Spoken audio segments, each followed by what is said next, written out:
Poin keempat yang juga penting dalam persidangan tadi adalah terkait dengan posisi justice kolaborator. Pasal 28 junto pasal 5 ayat 2 dan penjelasan di Undang-Undang Perlindungan Saksi dan Korban jelas sekali mengatakan hanya ada 7 bentuk tindak pidana di mana pelaku yang bekerja sama bisa diberikan posisi sebagai justice kolaborator. Betul ada klausul umum yang disebut tindak pidana lain, tapi tetap wajib dibuktikan.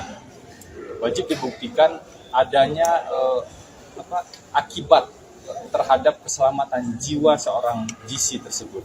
Nah, pertanyaannya dalam konteks perkara ini, apakah ada bukti di persidangan ancaman terhadap keselamatan jiwa Richard?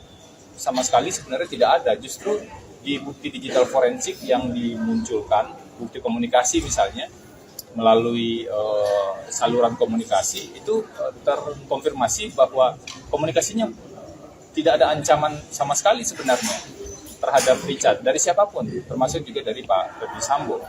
Jadi kita melihat tidak terpenuhi sebenarnya posisi seseorang sebagai justice kolaborator dalam konteks ini.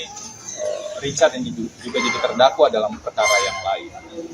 Apalagi sudah terkonfirmasi, bahkan Richard juga mengaku di salah satu persidangan dengan terdakwa Pak Ferdy Sambo dan Bu Putri berbohong ketika menyampaikan keterangan tanggal 5 Agustus, dan beberapa keterangan tersebut, keterangan lain juga bertentangan dan tidak berkesesuaian dengan bukti-bukti lain. Misalnya soal sarung tangan, disebut Pak Ferdy Sambo pakai sarung tangan sejak dari rumah Saguling. Di Duren 3 juga bukti CCTV, ada 3 bukti CCTV justru menunjukkan pada kita tidak ada sarung tangan tersebut, dan itu terang benderang sekali. Di sisi lain kan aspek merencanakan pembunuhan itu juga dibuktikan dengan adanya sarung tangan, padahal sarung tangan itu tidak pernah digunakan, sarung tangan hitam ya, seperti yang disebutkan di dakwaan dan juga keterangan saksi. Dan ada beberapa keterangan Richard yang juga tidak konsisten di beberapa tingkat pemeriksaan.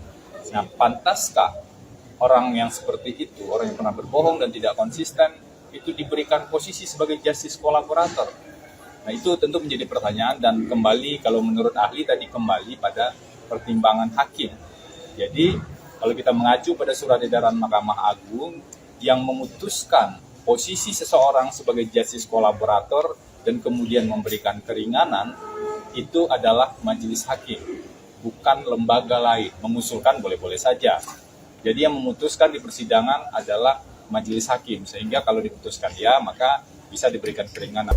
Terima kasih sudah menonton video ini. Jangan lupa subscribe dan aktifkan lonceng notifikasi supaya kamu nggak ketinggalan video terbaru dari Grid.